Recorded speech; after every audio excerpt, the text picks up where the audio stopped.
as-sadisah atau penyakit yang ketujuh, al-fahsh wasub wa bidzaatil lisan. Perkataan yang jorok, fahsh, jorok, keji, wasub wasub, mencaci maki, wa bidzaatil lisan, atau ucapan yang jelek, yang buruk. Wa huwa madhmumun wa manhyun anhu, termasuk perkataan yang tercela dan terlarang.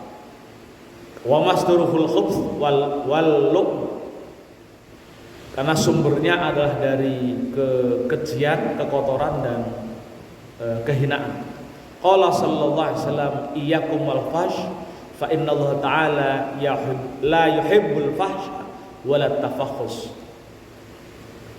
Kata fahsh itu di Quran itu kan disebutkan berdekatan dengan kata-kata zina. Wala taqrabuz zina innahu kana fahisyatan wa sa'a sabila. Kalau dalam Quran kata itu, janganlah kalian dekati zina karena itu termasuk perbuatan yang jorok, keji dan jalan yang buruk. Atau kalau dalam terkait dengan sholat, lalu kemudian sholat menjadi sebuah instrumen atau solusi untuk mengurangi perilaku jorok ataupun keji itu. Aqimus sholat, innas sholata tanha anil fahsya wal munkar. Dirikanlah sholat, karena sholat itu bisa mencegah dari keinginan untuk berbuat keji dan kemungkaran. Nah, ini kemarin sudah dibahas kenapa kita sering sholat, rajin sholat, tapi perbuatan fahsya, perbuatan keji, perbuatan mungkar itu tidak hilang dengan begitu saja atau dengan otomatis. Jadi kata-kata fahsya, kekejian, kekotoran, inilah termasuk afatul lisan. Jadi diawali dari mulut. Nah, dengan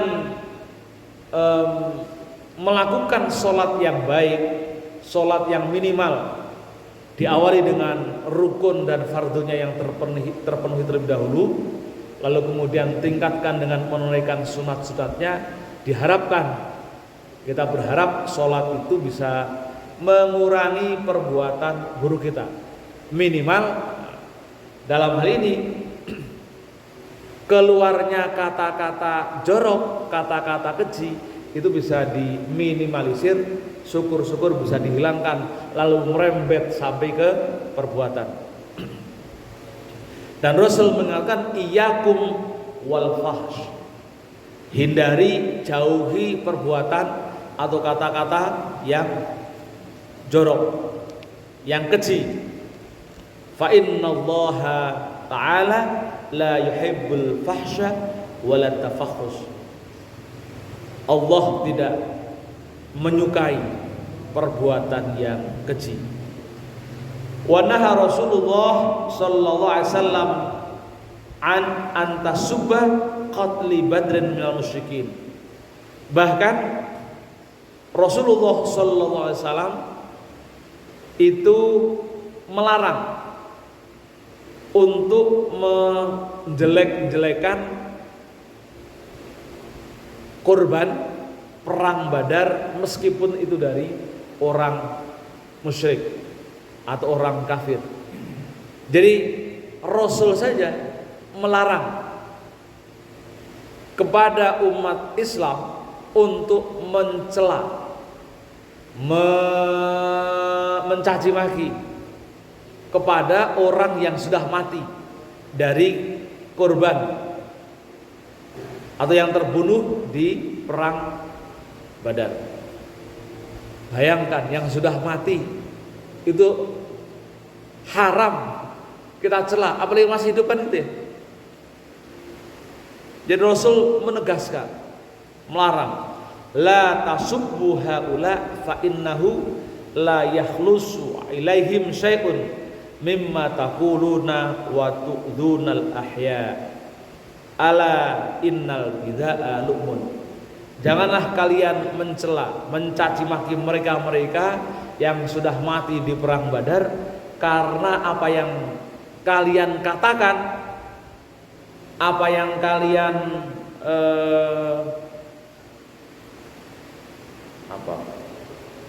lakukan atau sakiti mereka, itu tidak akan membersihkan atau kemudian menjadi tambah baik mereka ataupun yang masih hidup. Ala innal bid'a lu'mun. Ingat, kata-kata yang buruk, kata-kata yang jelek, kata-kata yang mencela, yang suka mengadu domba, kata-kata yang mencaci maki, itu adalah lu'mun, termasuk kehinaan.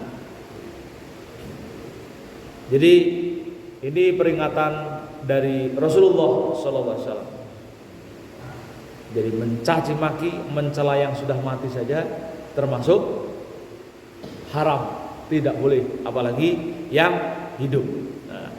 Wa qala alaihi salatu wassalam, laisal mu'min bitta'ani walal li'ani walal fahish walal budhi. Bukanlah orang yang beriman, bukanlah orang yang mukmin, bitta'an, yang suka menusuk dari belakang, berarti berkhianat, mencela. Ta'an, ta'nun kan asalnya kan nusuk. Nah, berarti ta'an, orang yang berkhianat, yang menusuk dari belakang. Walal la'an, suka melaknat. Melaknat itu berdoa, mendoakan keburukan orang lain. Jadi kalau laknat itu kan ba'idun min rahmatillah. Laknat itu menjadi sebuah sifat, produk. Kalau misalkan ad-dunya mal'unun, dunia dan seluruh isinya itu dalam kondisi dilaknat, mal'unatun ma fiha illa dzikrullah walimun au mutalimun. Dunia dan seluruh isinya itu dilaknat, artinya adalah dunia ini ba'idun min rahmatillah, jauh dari rahmat Allah, kecuali 3 tempat: orang alim, majelis ilmu, tempat belajar, atau majelis zikir. Itu ba'idun min rahmatillah. Nah, kemudian kalau ada saudara kita yang sering melaknat, mendoakan saudaranya dengan doa keburukan, saya laknat kamu, atau doakan kamu mudah-mudahan celaka, itu masuk la'an. Jadi mendoakan kecelakaan atau keburukan bagi orang lain, itu disabda oleh Rasul, laisal mu'min, bukan orang yang beriman. Nah, kalau disebut bukan yang beriman, nah, itu dua makna. Pertama, tidak sempurna imannya. Yang kedua, bisa jadi memang imannya hilang gitu. Jadi imannya hilang, bisa disebut imannya hilang atau imannya tidak sempurna. Walal fahish, dan juga orang yang suka berkata-kata yang keji, yang jorok, yang jelek, fahish. Walal budhi, dan juga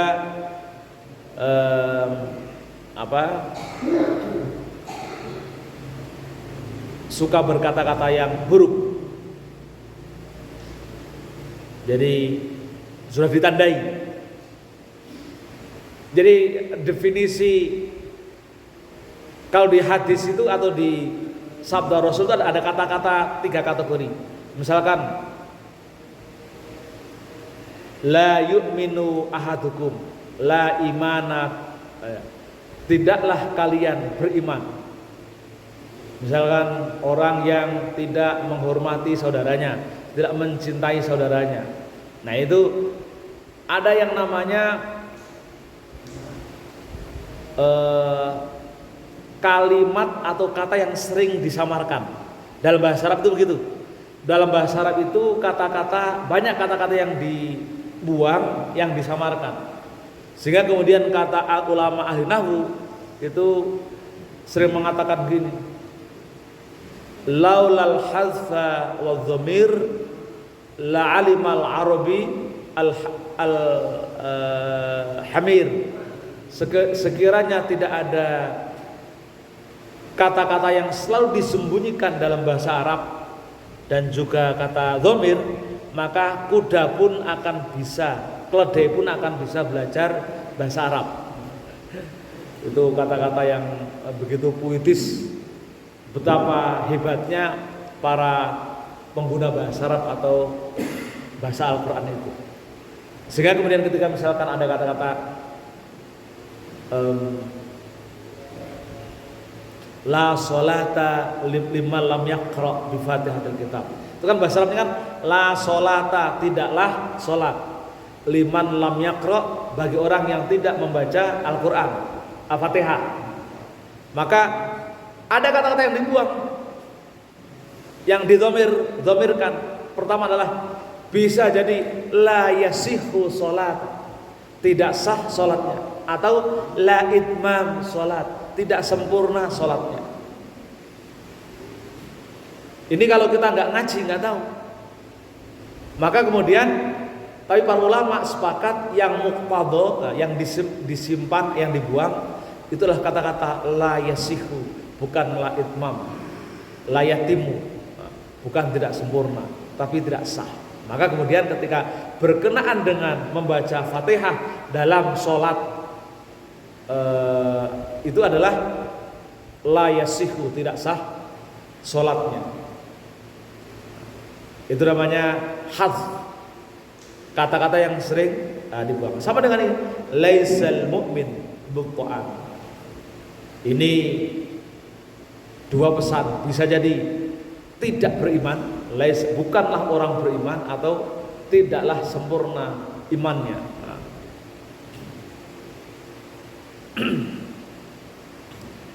Dalam hadis yang lain, innallaha la yuhibbul fahisha al mutafahhish asyaha fil aswaq. Sesungguhnya Allah tidak suka dengan orang-orang yang berkata-kata yang jorok, yang keji dan keras di fil aswaq, di pasar.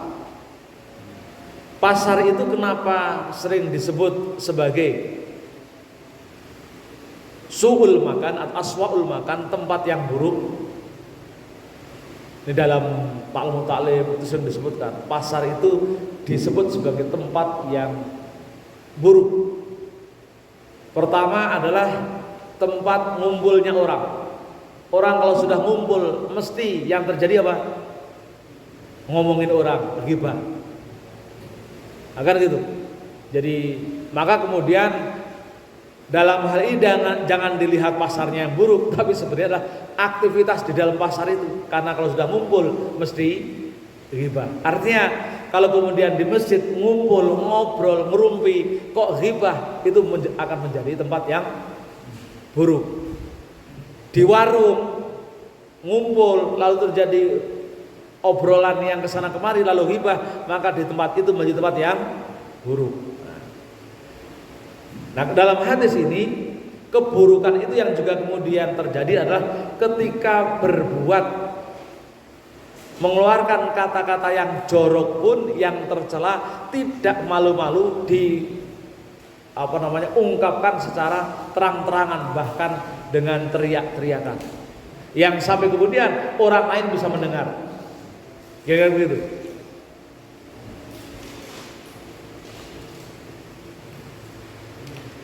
Wahaddul fahsh, batasan omongan keji, omongan jorok adalah at-ta'bir anil umur al-mustaqbihati bil ibaratis shariha. Jadi mengungkapkan sebuah persoalan yang jorok, yang buruk dengan ibarat yang jelas, dengan ungkapan yang jelas. Kalau mencela, mencaci, maki, langsung keluar kata-kata yang jelas. Misalkan dasar lu, mohon maaf, bajingan misalkan. Itu fahsy, bajingan. Apalagi kemudian menyebut lawan bicaranya dengan binatang. Nah, kan sama itu fahsy. Jadi mengeluarkan kata-kata yang buruk, yang tercela, dan itu dengan ibarat yang jelas. Wa aktsaru dzalika yajri fi alfadhil waqa wa ma yata'allaqu bihi. Dan kebanyakan ketika itu diungkapkan menggunakan kata-kata, kalau ini di kitab ini disebutkan menggunakan kata-kata yang berkaitan dengan organ sensitif. Organ sensitif, kata-kata joroknya itu. Fa inna li ahlil fasadi ibaratun sharihatun fahisyatun yasta'milunaha fihi. Karena orang-orang yang sudah ketika mindsetnya, cara berpikirnya sudah buruk, maka ketika mengeluarkan kata-kata kalimat jorok, kalimat yang keji, yaitu mencerminkan aslinya. Ini berbeda dengan wa ahlus sholah, orang-orang yang baik, yatahashuna anha bal yaknuna anha wa yadluna 'alaiha birrumuz wal kinayah. Kalau orang-orang baik ketika berbicara atau kemudian ada kata-kata yang jorok, yang keji, yang sensitif, dia akan menggunakan kinayah, sindiran, atau dengan kata-kata simbol atau rumus. Ini disampaikan oleh Ibnu Abbas karena mengikuti sifat Allah. Ibnu Abbas mengatakan innallaha hayyun karimun ya'fu wa yaqnu. Allah itu maha pemalu. Allah itu pemalu, zat pemalu. Makanya kenapa disebut kalau kita sebagai muslim mengikuti sifat Allah, sifat malu, maka al-haya bil minal iman, atau hal al-haya minal iman, memiliki rasa malu itu adalah bagian dari iman. Malu melakukan maksiat, malu melakukan dosa, bahkan sampai ketika berkata-kata dia punya rasa malu. Maka Allah karena malu, maka ya'fu wa yaqnu, selalu memberikan maaf dan selalu memberikan kunyah atau menyamarkan ketika itu berkenaan dengan ungkapan dalam firman-Nya. Wa kana bilamsi anil jima', seperti mengkinayahkan, menyamarkan, menggunakan kata alames untuk mengganti kata-kata jima, bersetubuh. Jadi kata bersetubuh, jima itu dalam bahasa Quran itu jorok. Dalam bahasa Quran itu jorok. Jima, bersetubuh itu jorok. Nah, maka kemudian dalam Quran itu ada sebuah firman yang menginformasikan bahwasanya salah satu yang membatalkan wudhu itu adalah, di Quran disebut kata al-lams. Fatayammumu su'aidan, di Quran itu potongannya nih, aula mastumun nisa. Jadi orang ketika masih suci, punya wudhu, punya tayamum, maka kemudian yang membatalkan wudhu adalah lamastumun nisa. Lamastumun nisa itu kata lamasa, artinya menyentuh. Menyentuh Ini dipahami oleh Imam Syafi'i dan pengikutnya, mazhab Syafi'i. Menyentuh di situ artinya adalah menyentuh secara mutlak. Maka orang ketika berwudu lalu menyentuh lawan jenis itu batal. Terutama menyentuh yang bukan mahramnya. Tapi Imam Abu Hanifah atau mazhab Hanafi itu memahami pesan besar dari kata lamasa yang merujuk kepada sifat Allah yang pemalu. Maka kata lamasa dalam Al-Quran itu bukan menyentuh yang biasa.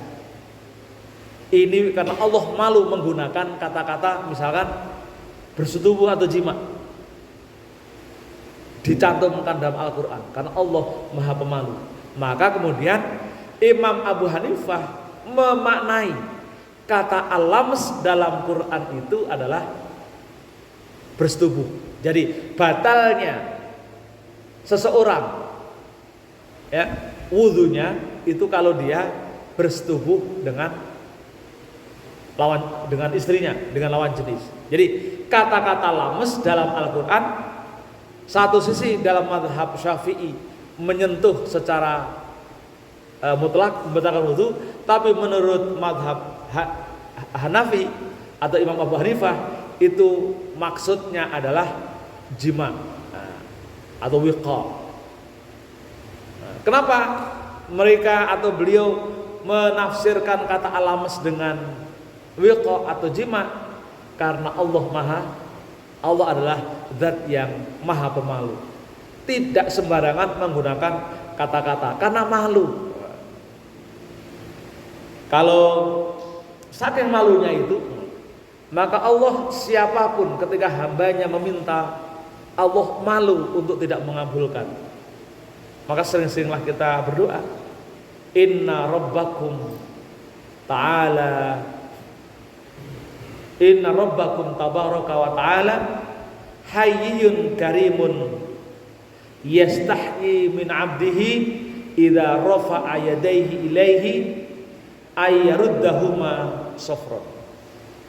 Allah itu maha pemalu, yang beliau itu akan malu jika ada seorang hamba yang menengadahkan tangannya memintanya, lalu kemudian dia hamba tersebut pulang dengan tangan hampa.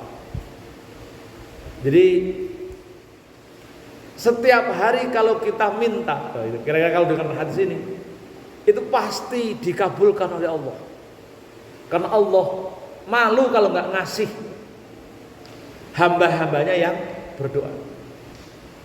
Maka jangan lelah untuk berdoa, karena pasti dikabulkan.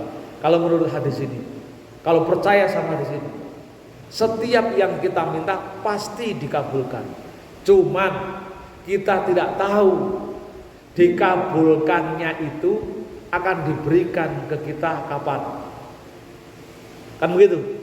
Kan orang yang berdoa, jawaban Allah ada 3. Jawaban Allah terhadap doa yang kita bacakan. Pertama, langsung kita minta, Allah langsung berikan. Langsung, ya Allah minta duit, langsung besok ada atau nanti ada, cash. Atau doa itu dikonversi dalam bentuk yang lain.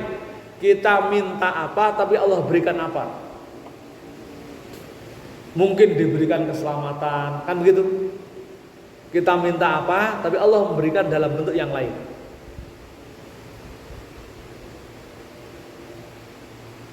Yang ketiga, ditunda diberikan nanti di akhirat. Itu doa yang setiap kali kita bacakan ada 3 bentuk. Jadi pertama langsung diberikan, ya. Yang kedua dikonversi, dikabulkan tapi dikonversi ke dalam bentuk yang lain karena Allah tahu apa kebutuhan kita. Kan itu, ya Allah, berilah kami kekayaan. Karena tahu kalau kita nggak siap jadi orang kaya, diberikan dalam bentuk lain. Karena banyak orang yang diberikan kekayaan tidak siap. Banyak begitu. Nah, barangkali kita yang sampai saat ini masih belum kaya-kaya karena memang kita nggak siap jadi orang kaya, maka diberikan konvensi yang lain. Nah, yang ketiga, doa itu akan dikabulkan, Allah akan diberikan nanti ketika di akhirat. Nah, jadi itulah Allah, ekspresi Allah ketika disebut sebagai zat yang pemalu. Inna qasdal idza wa immal ihtiyat al hasil latotil fasad wa al khubthi wa min adatin sub. Jadi hasil akhir orang-orang yang sering menyakiti saudara yang lain, mengeluarkan kata-kata yang buruk pada orang lain, kata-kata yang jorok pada orang lain, atau menyakiti orang lain adalah ekspresi dari sebuah kefasikan, bentuk dari kefasikan. Artinya itu adalah perbuatan dosa. Ingat kata-kata fasik itu adalah disebut fasik itu adalah orang-orang muslim yang tidak hilang imannya tapi dia berbuat dosa. Jadi kalau tadi laisal mukmin itu bukan kemudian tidak hilang imannya, tapi tidak sempurna imannya. Dia tetap beriman tapi fasik, berbuat dosa. Nah, kan itu ya. Wa rawa anna a'rabiyan qala li Rasulullah sallallahu alaihi wasallam ausini faqala alaika bitaqwallah wa inni imra'an ayyaraka bi syai'in ya'lamuhu fika fala tu'iruhu bi syai'in ta'lamuhu fihi yakun wabalahu alaihi wa ajrahu laka wala tasubbanna syai'an. Seorang Arab Badui menghadap pada Rasulullah, ya Rasul, ausini, berilah nasihat kepadaku, berilah wasiat kepadaku. Rasul, jadi saking dekatnya umatnya Rasulullah saat itu, walaupun itu orang Badui, orang kampung Arab pedalaman yang kalau datang ke Madinah atau ke Mekah ketemu Rasul langsung ngadep, langsung bilang, ya Rasul, ausini, berilah wasiat kepadaku, pesen, minta nasihat. Dan banyak kan pertanyaan-pertanyaan yang sering disampaikan oleh orang-orang, kalau pada zaman Nabi itu disebut orang-orang tidak berilmu, orang bodoh. Tapi ketika sampai ke Rasul, lalu kemudian sebenarnya ini juga pesan Rasul kepada kita, para umatnya. Ketika dia mengatakan ausini, berilah wasiat kepadaku, pada hakikatnya dia mengajari kepada kita, kepada umatnya. Apa pesan itu? Nah, pertama adalah alaika bitaqwallah, kalian itu harus berpegang pada ketakwaan kepada Allah. Wa innam ra'an ayyaraka bisya'in, kadang orang itu akan menelanjangimu. Ya'lamuhu fika fala ta'ayyarahu bisyai'in ta'lamuhu. Jangan karena orang itu misalkan melakukan berbuat buruk pada kita, kamu jangan membalas, menelanjanginya dengan sesuatu.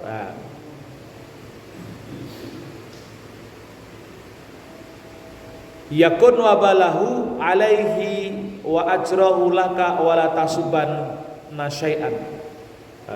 Abaikan saja, wala tasubban nasyai'an, jangan sampai kalian mencaci maki, mencelanya. Jadi kalau orang itu berbuat buruk pada kita, jangan dibalas, apalagi sampai kemudian mencaci maki. Jadi ini perintah Rasul. paham nih, orang Arab Badui itu orang pedalaman, temperamental. Ya misalnya begitu. Itu hebatnya Rasulullah. Setiap kali bertanya selalu dilihat orang itu seperti apa. Kalau orang Arab Badui ini mungkin temperamental, wala tasubban nasy'an. Kira-kira gini. Mesti banyak orang itu akan memalukan, membuat malu kamu. Jangan balas. Kamu jangan saya balas. Kemudian menelanjangi mereka, membuat malu dia, dan juga jangan kalian mencelanya atau mencaci maki balik pada mereka. Tahu orang Arab Badui ini temperamental begitu. Rasul itu bijak. Orang ketika yang diajak ngobrol itu kalau dengan orang tua tidak menyayangi, tidak menghormati, maka ketika ada yang menanyakan, ya Rasulullah ayul a'mal afdal, kan misalkan perbuatan apa yang paling utama, maka Rasul akan mengatakan birrul walidain, berbuat baik kepada orang tua. Suatu saat yang ditanya itu orang yang kalau sholat itu suka di luar waktu, atau kalau sholat itu di ujung-ujung, sholat subuh menjelang terbit matahari atau sudah terbit matahari, sholat asar mau maghrib, atau kadang sholat maghrib berbarengan sama maghrib. Maka ketika dia bertanya, ya Rasulullah ayul amal afdal, perbuatan apa yang paling utama, maka Rasulullah mengatakan as-sholatu fi waktiha, sholat pada waktunya. Atau di dalam hadis yang lain, as-sholatu fi awwali waktiha, sholat di awal. Jadi Rasul ketika menjawab pertanyaan itu selalu lihat siapa yang bertanya. Adalah yang bertanya itu orang yang ketika jihad, ada musim-musim perang, ketika diumumkan sembunyi di rumah, lalu dia tanya, ya Rasulullah ayul amal afdal, ya Rasul perbuatan apa yang paling mulia? Maka Rasulullah mengatakan al jihad fi sabilillah, berperang di jalan Allah. Jadi selalu hebatnya Rasulullah, hafal dengan umatnya, kira gitu. Ini siapa sih, fulan sering ngapain kan gitu. Ini ngapain, hafal. Itu tipe pemimpin yang sampai sekarang tidak ada contohnya. Itulah Rasulullah. Tahu murid-muridnya, tahu umatnya seperti apa. Jadi ketika nanya sesuatu selalu dilihat ini siapa. Jadi sama dengan ini, ketika berhadapan dengan orang Arab Badui, dia mengatakan begitu. Nah, maka kemudian dia mengatakan, fama sababat syai'an ba'dah wa anhu sallallahu alaihi wasallam. Jadi apa yang dimaksud dengan mencela sesuatu setelah itu? Sababul mu'min fusukun wa qitaluhu kufrun.